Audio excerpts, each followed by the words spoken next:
Hey guys, this is a pre-recorded game. I've been playing a bit here and there, but I've been pretty wiped and just tired in general from rugby and just work. So I haven't been playing as much as I should, and I haven't been recording when I play. So yeah, a little bit of a lapse on my part. But this is a pre-recorded game, and yeah, we got matched up against Noli Secundus. He's a pretty good Conk 2, Conk 3 player. I think he's Conk 3 actually. I don't think he's Conk 2. And we played against him. I don't know, probably two or three times in the past. And yeah, he's a really good player. So it is against Abbasid Dynasty on Gorge. If we look at our map vision, we do spot his scout running at past us. So we just keep going. Drop the vision here. We see some sheep here, which is nice. And we also noticed his scout over here. And this kind of keyed us off as we were watching, as we were playing, that his scout is going to double back and take this side. So we're just going to go deep on his side and take his half of the map, and the map should split 50-50, give or take a sheep or two. So if there's some RNG, it might favor one of us over the other. Yeah. That being said, against Abbasid, I think the play is just fast H2 in my specific playstyle. And switch sides real quick. Yeah, he's just doing a full loop. Did he miss a sheep here? So he's gotten a little bit unluckier in terms of the amount of sheep because he's on 3 and we're on 5. But I also think we've scouted a little bit more than he has. Just a skosh more. So just a little bit better scouting. Because I think we've covered a little bit more map than he has, but it's real close. We drop our vision here. We see a sheep. And we're just going to finish doubling back here. We'll come back and pick this up. We take note that there's a sheep by market and there's a sheep over here in this clump. So we're just going to double back. Just kind of hug this tree line. Just get as much vision as we can to the south there. Our build against Abbasid, we're still trying to do opening Mangadai fast. Usually they're opening military wings, so they're getting 2 spears, 2 archers. If you go opening Keshik, you can get them pretty early, but the micro is pretty intensive, and if you miss micro it, you can get punished really hard. So that's why we decided to go with a double Mangadai opener, and we've been playing around with this build a lot, and it does feel pretty strong. We got to Conk 3 with it, and we've been chilling at Conk 3, Conk 2 with it. We haven't started incorporating other civs really much to plummet our elo, but yeah, we're feeling pretty good with this. A little bit delayed time here. He's probably caught up with us in terms of scouting now because of that. But yeah, he's done a full half, and we've done a full half, maybe a little bit more than half. So it's about this couple of sheep here. We're tapping up with 5 villagers with Deerstone. 4 will go build on our range, and 1 of them will go to gather wood and gold. And we've got 12 sheep here, so we are coming out a little bit ahead here. Just an RNG thing to come out a couple of sheep ahead.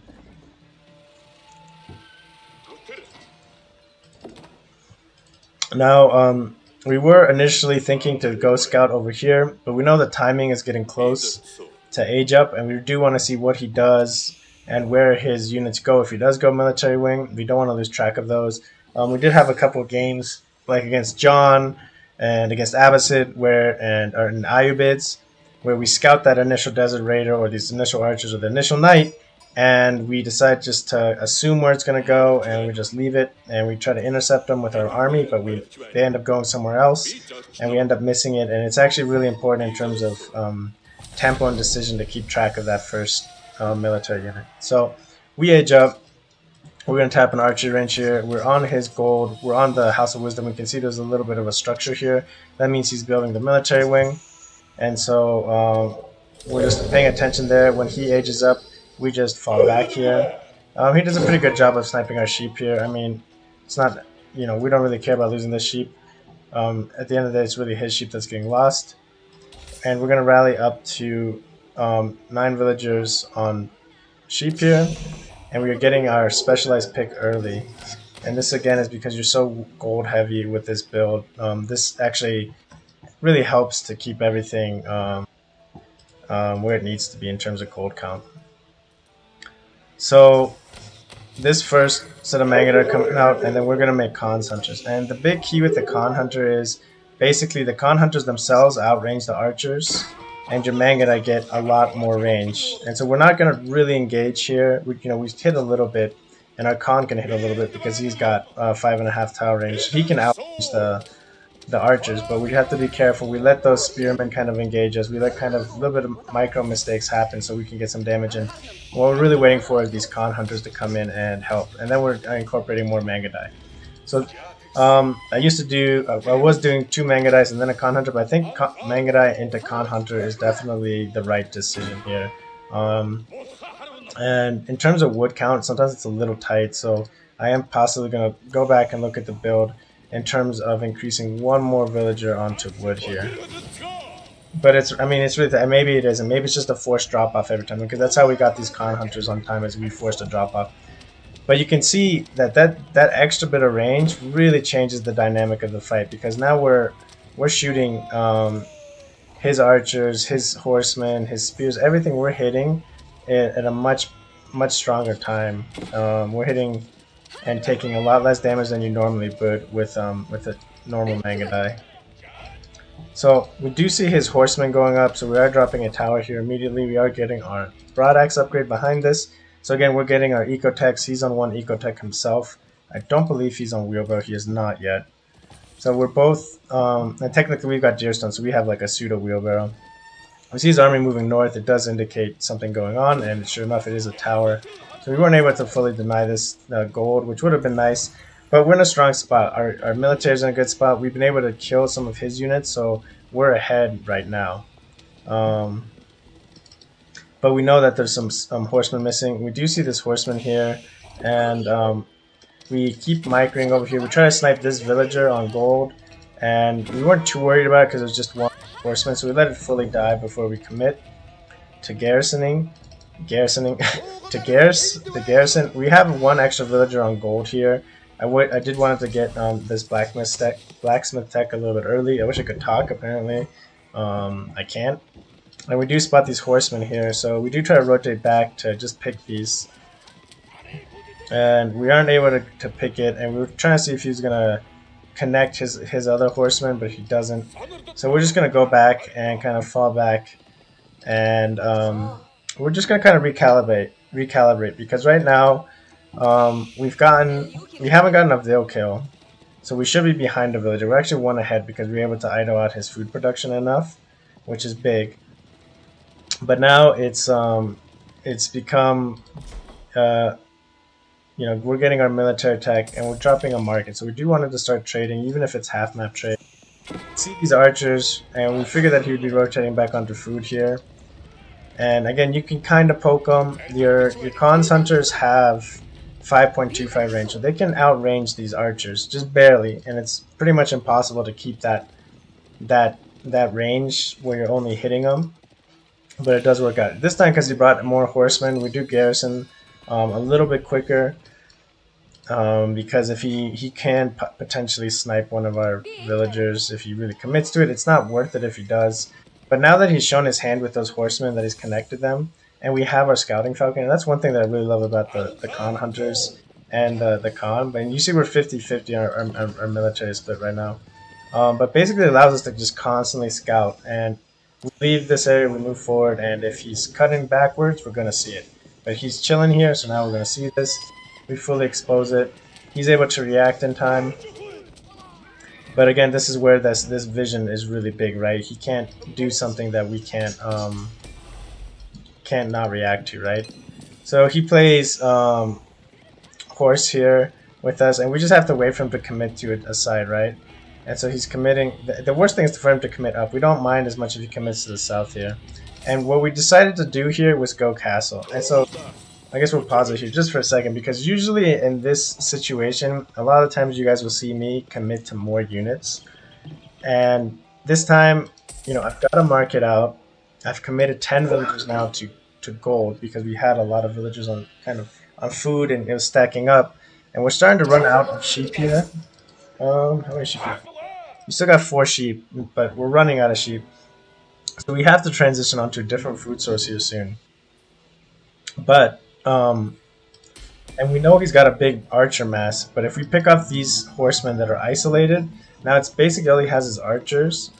And if we tech switch right now into castle, he puts him in a really rough spot because he, even if he tech switches right now at the same time, we still tech switch faster than him. So we do spot his archers, and this is where that extra range is huge. Without that extra range, we don't snipe that horseman, we don't poke around the wood lines. So that little bit of range is really big, especially with your con too. Getting an additional, I mean, he's at 6.5 tower range. He's almost a longbow at this point, which is huge, and 4 damage a pop. Getting the +1 arrow defense and arrow attack was a really big thing too. We could potentially, could we fight this against 15? 4? No, we can't fight those archers, so we just disengage. I mean, and we can kite them, right? So he falls back here, and now we're gonna start tapping up with some of our wood villagers, and we do a really slow tap up, and partly because if I don't want to age up so fast that we can't like properly react to anything that happens, and we're gonna go double stables, right? We know he's mostly archers, and you can see he commits to ecoing, and you know we're committing villagers, but we're a little bit ahead, and we're not too worried. And so now what the play is as you can see, we're rallying up to. It kind of sucks that we can't see stuff again, but there's berries over here. So we're rotating the bears because we don't know if he's done with these berries. There might be berries up here, but we know there's berries here, so we're gonna go check out these berries. And then the spawn on this map was pretty crazy because all of basically his secondary golds are over here on the east side.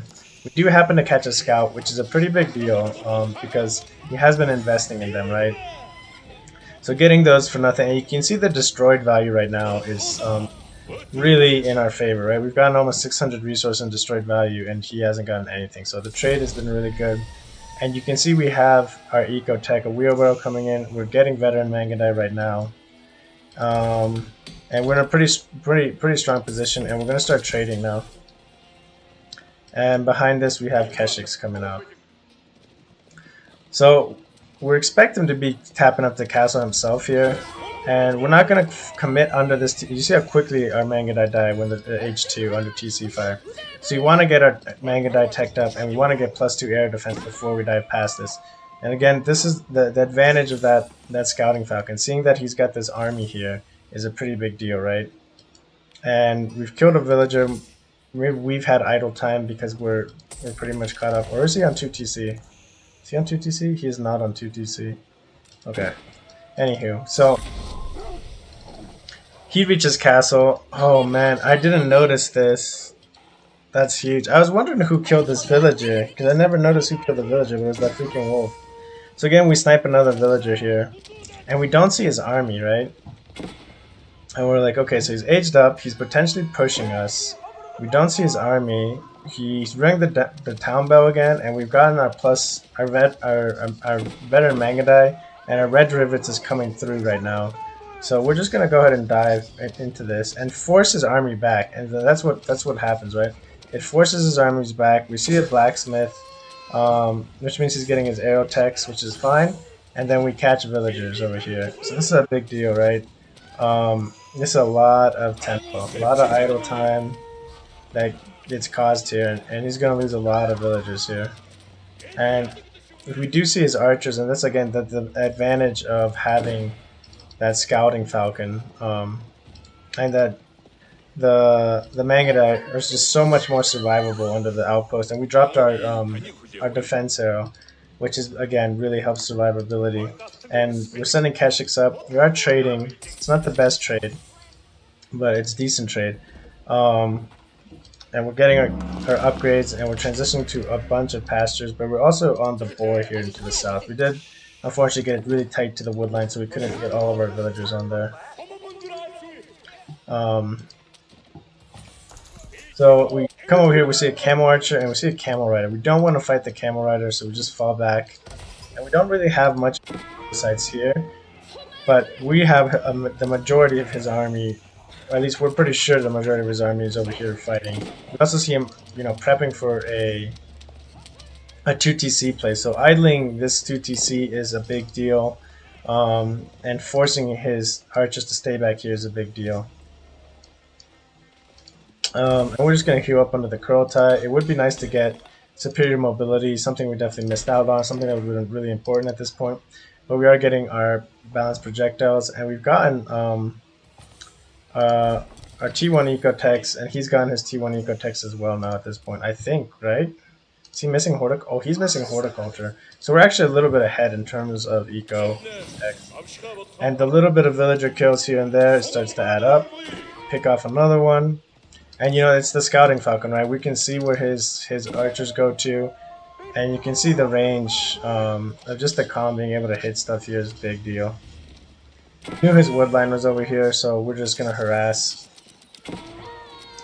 And you know, we survive a lot better. It's a fully garrison TC, and we take 4 or 5 volleys. And you can see we lose 1 Khan Hunter versus when we had feudal age Manga, they just get absolutely wrecked. On this backside, we're trying to fight. He does have a little bit of an army here, so we have to be careful about that. We also see a knot on this, and we see our wood villagers, or our gold villagers, finish out their gold. So we do need to reposition them, hopefully soon. And we pulled 1 villager to build a market for an extended trade line, as well as a tower here for some protection. And we know he's got a little bit of an army here. It's not a big army, it's only a couple units, but the camels are going to debuff our cav. But we do have our Khan coming, and we do want to be able to take this. We cancel this, so we get a little bit of wood back, but we probably should have canceled it sooner. I guess the plus was it kind of pinned his army here. But he's got a Gulam and a camel rider here. So we're doing a lot less damage, but it's a decent fight for us. All these archers, though, we do not want to fight. They should be composite bow archers. They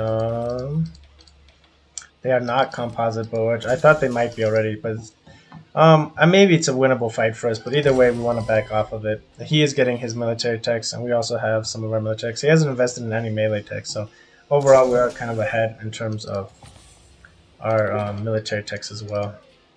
We have rotated to this other gold, and we went to 2 TC behind this as well. So we know he's going 2 TC, and trade is, you know, it's strong, but it's fragile. So having a nice villager boom behind this to really support is going to be essential to keep our eco in a good spot. Not only for just wood. We don't want just like only wood or only food. We want to be able to produce both of them to really get our infrastructure going and kind of get us in a better spot. He splits off his camels here, and now he's only archers here. So we drop our defense arrow. You can see how tanky our units become here. And now he's in a kind of weird spot. We kind of mismicro this. We A-move our cav here, and we needed to move past, and then we microed our yeah, these guys are a little bit bad, and then we miss micro there. So what you want to do is run by and then attack just like that, so you get full hits. But with the crossbows here, we do want to fall back. They will kind of start chewing us up, and it's pretty much impossible to micro the crossbows inside of there. Behind this, we take our Khan and our Mangudai, and we split them off to go raid on the side here. We know that there's this berry patch over here, there's this deer patch, there's wood back here. But as you can see with the map now, all of his gold is over here. Now we did send a villager over here to go build a tower, but we are going to get this springwood emplacement upgrade to help defend. But we spotted these camel riders, which is going to give us a nice little area to defend. And we're going to take this cav to go raid. And they're not even really going to go raid, they're just going to sit on this next gold. Because he's got to go for another gold here, and this is his next gold. 100%, right? So he's got to make a move for this gold eventually. And when he does, we should be able to pick a lot of villagers. And we're just rallying army here. And behind this, we're prepping for our next stage, which is siege. So we have to prepare some siege to really hold this. His army was kind of in the middle and holding, so he's able to kind of predict us here. Again, defense arrow. Don't underestimate the defense arrow here. It's really strong. And honestly, I kind of wish I had gotten my improved signal arrows. If I got my improved signal arrows, we probably survived with those extra couple guys. So he's able to quick wall over here, which is a pretty big deal again. But it's not for free, right? He's losing villagers, a lot of villagers here. but he's able to wall enough where I can't like actually burn these down in a meaningful manner. Not quick enough, right? And we're just bringing this other group of cav that we had over there. And these guys had killed. I forgot to even show it, but they attacked his villages that he rallied over on the gold. Now his big mass of archers are here, so we are going to lose this unfortunately. But again, we've killed a bunch of villagers, and we're kind of stuck in a bad spot. But we've dragged his army all the way over here. Take these guys back. We're going to sit back on this gold. And he was actually going to drop a TC here, if I remember correctly. So, yeah, we were able to kind of deny that, which is a pretty big deal. Or he was just going to drop a mining camp. I can't remember exactly. And we do clean up his little raid over here, which, again, nice little detail. And his army's way out of position wherever it is at. So, we've gone up to 3 markets, which is decent. But you can see we're only on 4 traders. And so we're still mostly just a food and wood economy, right? And you can see we're floating a lot of food right now, which is a little bit bad. But we're going to start dropping a lot of production, or more production, and we're going to get a mango incorporated. Because he does have a big archer mass, and we just lost a lot of cav. If he's pushing us right now, which is a strong possibility, right? We're holding off the gold here. He should be gold starved, which we can tell he is gold starved. It's going to be a really big deal. We are making monks now as well. It's going to be a really big deal having a mango here and just producing as many units as we can to kind of hold here. So what that means is just a lot of horsemen, right? And again, this little bit of a raid is just to help pull attention and army back here. Again, if he pushed us right now, it's possible we lose our Mangano, we lose this position. And this is, you know, really good scaling for us, right? It's not the world if we lose this, but it's really important that we kind of secure this trade, right? We move forward a little bit and we spot his army and we're like, oh shit, right? Here's 40 plus units. We have an okay mass of cav here. And he sees the mango, so he kind of falls back and reacts to that. But again, he's trying to get onto gold. He dropped a TC there. And we're able to deny it, and we're killing villagers again. And this forces him, right? What he was trying to do was the same thing. Right? He was trying to push forward while doing a macro play behind this, which forces us to react, right?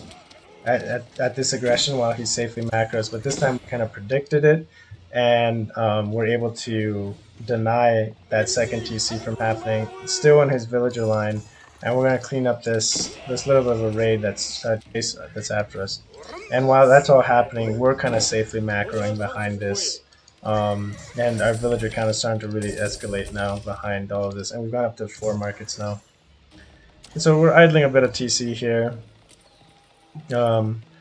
which is nice. He's losing a villager or 2. These guys idling the TC isn't the best. We probably should have kept rotating them to the north here, but it is what it is. We're able to clean that up. But now we're kind of expecting him to be rotating onto this gold, and he had a big army, so it's something we couldn't really truly contest this gold here. Maybe we could have sent like a small raiding force and just harassed a little bit more, but again, really difficult. So we're going to apply pressure to the north here and just start burning. If we can get a hole over here, awesome. If we can't, that's not a big deal. It's still pulling attention. Ecotex, you can see again, we're now getting our level 2 wood chopping, and we still have to get our level 2 acid distillation and fertilization more than anything, because we're really transitioning into trade now. So we're probably not going to go for our pickaxe upgrade in general. And we do have a Springle Tower and a couple of another manganese. So if he is on gold now, which we can see up here that he is back on gold, so that means he's probably established that TC that he wanted to, if not a mining camp here. What that really, you know, we knew that if he's back on the gold, which would be soon, he's got to be way behind on gold. So we're going to pick 2 relics, and he's already got 2. A 3rd on the way. And we see his big army here. Again, we're not worried because we have 2 mangonels here, right? And we're just going to preset them up, get them set up so they can start shooting off. Decent shot right there, definitely a lot of damage on him. And we are getting a spring. here, because that's going to be his reaction, right, is Springolds. So we're going to start making Springolds, and we have a big, massive cav here. Again, we did burn through one, we're going to burn through the second layer behind this. Krotai's moving up. Still getting towers, and dropping towers on additional gold node. This is the one gold node he could get sneaky on us and try to take this. But we want to see what's going on over here. If he should be on the gold now, 100%, right? So we want to move forward, and behind this we have, at least now we've got 10 production buildings, basically fully pumping units to cover our siege, and we can see him building Springolds. But now his infantry army is kind of pinned here and committed to this, and we can dive onto whatever his eco play is over here. Which we knew there would be an eco play over here because he had to go for gold, right? And so we're able to find his villages, get a bunch more kills, and we start focusing burning down the town center.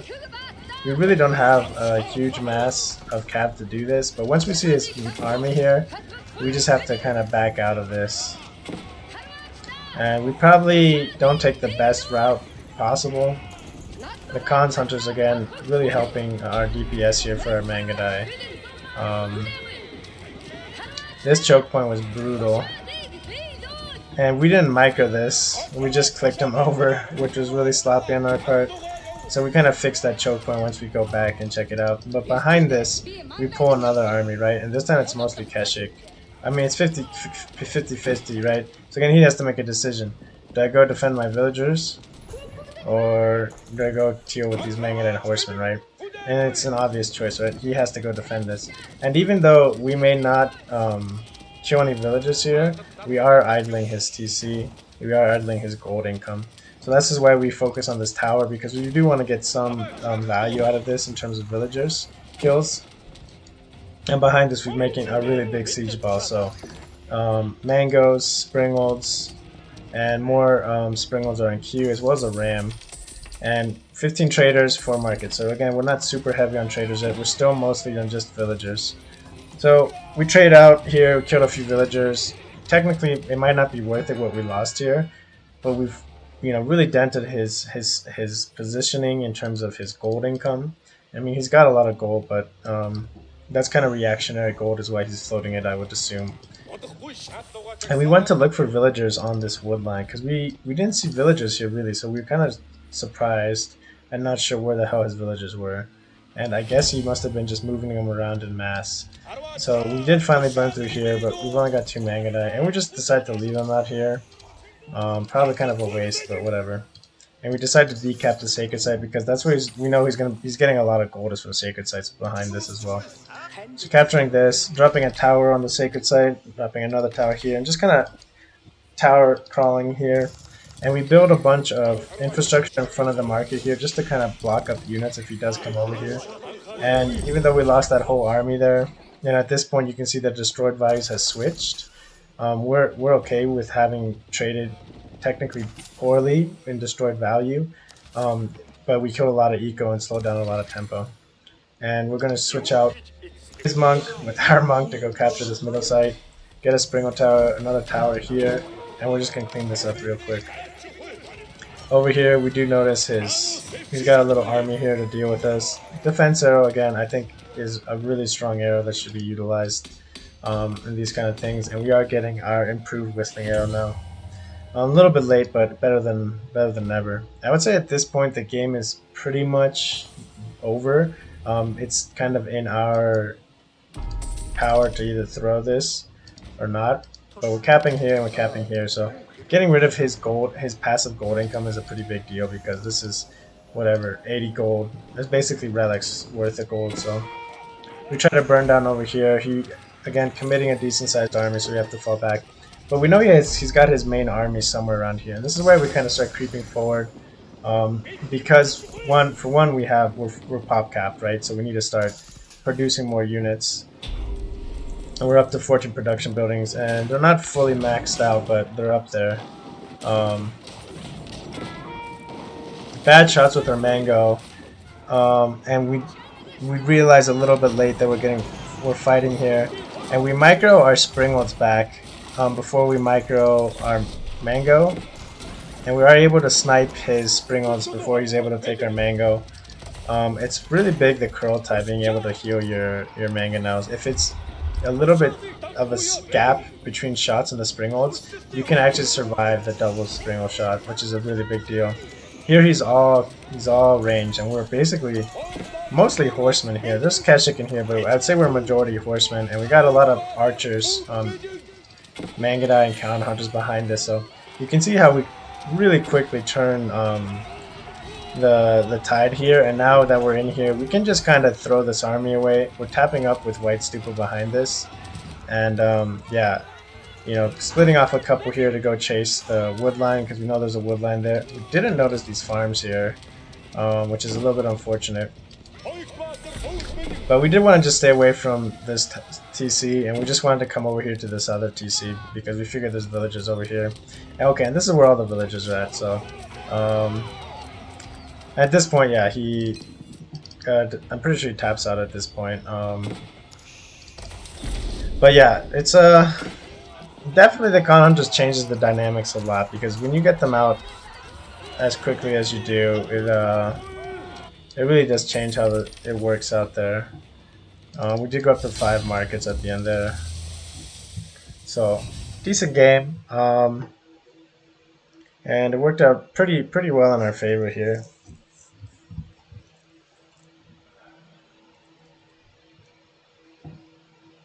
And that was our first time ever beating Nully.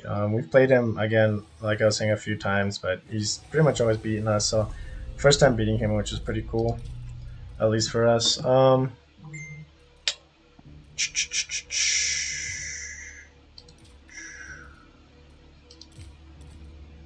man, that one was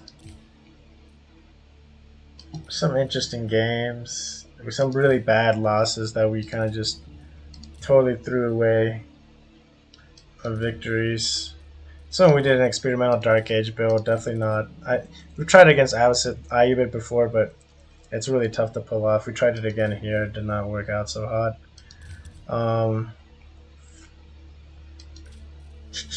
Actually, you know what? We can do some teams. I was playing with my buddy Galactic. Okay, so this is a decent one. So he's Galactic is also a Conk player, but I think this is a pretty good match because it's Conk v Conk. And the other games were pretty much easier. So yeah, this is a good one. This is Conqueror versus Conqueror match. So we can watch this real quick, and then we'll. I usually don't mix up my teams and my solo casts, but we might as well for this one. So we decided to do Mongols and Abbasid together. The reason behind it, or the thought process behind it, is the Abbasid Eco Wing is very strong. Abbasid Eco Wing is very strong.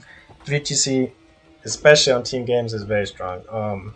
Even in 1Vs, I think it's strong, but it obviously requires you to play more defensive, but it's a very strong Eco Boom. And your opponents have to punish it, or they get outscaled. Basically, every Civ gets outscaled by Abbasid Eco Wing, except maybe China goes double TC, right, Song or something. But yeah, even then, Abbasid's usually ramping up a lot faster. So we're gonna go scout each other's opponents and kind of see where we go from there. This guy kind of cuts off my return route, so we just let him do that, and we're just gonna take the back. We did pick up an extra sheep off rip, so you can see we've got 7 sheep. So we've got plenty of sheep here. We don't have to come back in any meaningful timing here. We can just come back like at 4 minutes basically. Also, the plus side of having a Abbasid ally is he doesn't really need his sheep, so he can give us a bunch of sheep too, which is going to help us stay under TC if shit starts hitting the fan. So we're just scouting back here, not much to see. Kind of a shitty spawn for us because our Ubu and our gold is out on an island.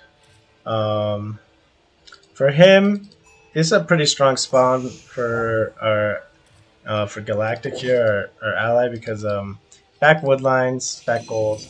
So I mean, you could almost drop. I would assume he's going to drop TC and TC, or TC and TC.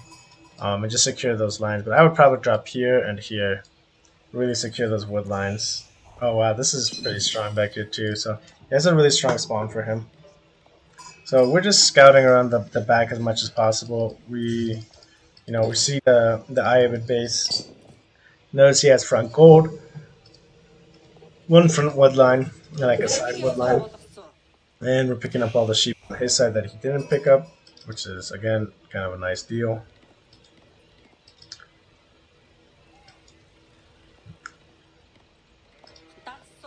I think now we're going to head back and drop off.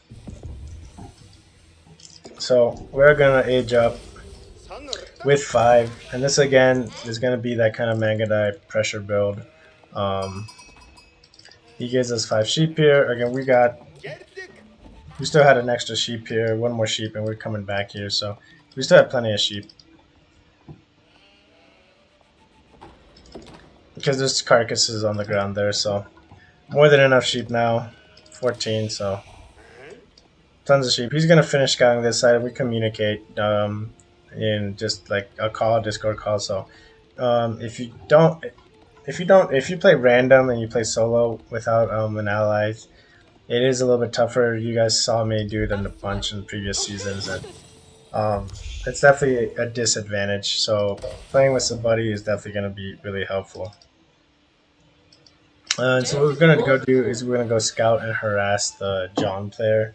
We didn't really want to harass and deal with the Iabid player as much because they kind of counter us in some regards. So we just wanted to see what the French player is up to, the JDA, and hopefully try to get some damage on him. And then we wanted to see what the Iabid player is doing, if he's got a tower here, etc. So relatively close bases, so we can kind of see what's happening. And what we see is nobody on gold, which was pretty wild. We're first to age up, but nobody on gold indicates a feudal play to us, which is, again, something that is not really expected. Galactic drops another 4 sheep off for us, which is great. Archery range is up.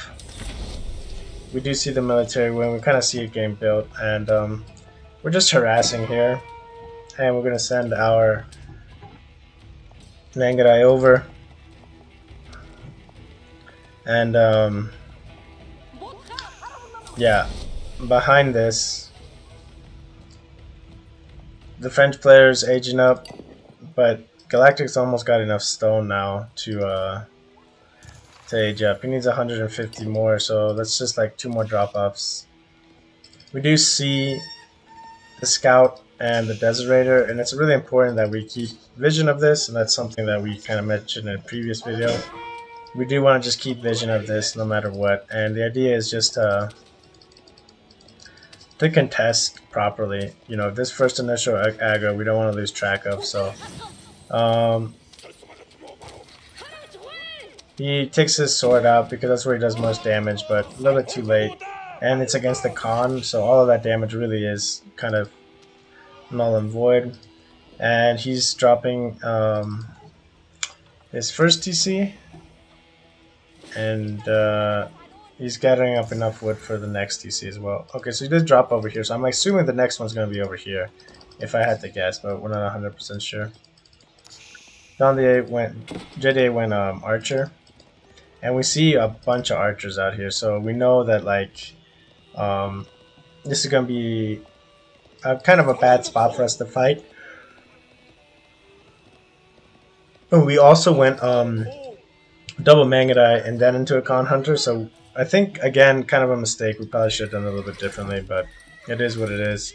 And then unfortunately, we had a little bit of a miscommunication here. I didn't realize that we had a knight coming across already. He mentioned it, but I guess I didn't fully understand. Okay, so he goes for all the way in the back. See, I wouldn't have dropped it there, but it's a smart play. It's a little bit sneakier. And it really secures this one wood line completely, right? And the back of his base, right, becomes a lot harder to attack. So it's a smart move. So we had to bring back our Cav. We probably could have just kept committing to fighting over here, but we do have to really secure a tower on our gold. If we don't secure a tower on our gold, we just die. Um, so that's what we do. Rallying villagers onto wood, and our eco is definitely suffering a little bit here. But we're doing our best to hold, and now we wanted to drop a second tower, but too little too late. And at this point, we just decide to take these villagers, and we're going to drop over here on the other side gold. It's not worth trying to fight over here an additional tower. If they commit to this tower in this area, okay, fine, that's fine. They're just, they're basically 1 TC all in right now, and I'm 1 TC basically all in at this point. I am getting eco text, but I'm basically being able to hold here because of the army that I have, and I can, you know, counter attack. But behind this Galactic's super booming, right? So when this is happening, and they have to go after him, but now it's at the point where he's basically starting to pay for everything. Everything's basically paid for itself, and yeah, he's in a strong spot. We're gonna start rallying army here to kind of defend, and we gotta go look for raids behind this. Kind of just keep them focused in 2 areas at the same time, right? So we're going to move the Gur over to the backside of this wood line, and we're going to drop a tower over here. And we do snipe John, which is a pretty big deal. It's not like a game-winning type of like end, but it's a pretty big deal. And then over here, I probably should have just committed to holding down this gold a little bit better, but I don't. And I do have to move my production back, so they're getting, you know, value out of burning down my Uwu, but again, behind this, he's been able to really kind of stabilize. You know, his critical point of getting attacked is pretty much over, right? He's got production buildings up and going. So we do try to raid on the other side. We dropped a falcon over here just to see what's kind of happening. Again, only having 1 con hunter is kind of an issue here. If we had a couple, you can see how just timings on scouting falcons just work so much better. So I definitely do recommend having more scouting falcons in your army, specific con hunters in your army specifically for this. So they're shutting down his gold, or at least they think they are. And he's going into a mass production building. So, and behind this, we're trying to find some pressure. This outpost, I feel, is a really big waste, but it's not an issue too bad. And we are, you know, attacking and building a bunch of horsemen here. This blacksmith, I don't know why I built it here, to be honest, but I did. Definitely kind of a mistake. But we definitely get some techs up, and we are on 9 villagers on gold, so we will have the gold, and we have the gold to get a bunch of techs. And we're just trying to cut off some reinforcements where we can. And again, this is his wood, right? So this is where he gets archer production from, so that's why we try to hit this. And if he miss micros like he does here, he's going to lose some archers, so this is kind of pulling off some of the pressure behind this while he's really basically setting up to win at this point, because there's got a lot of villagers here.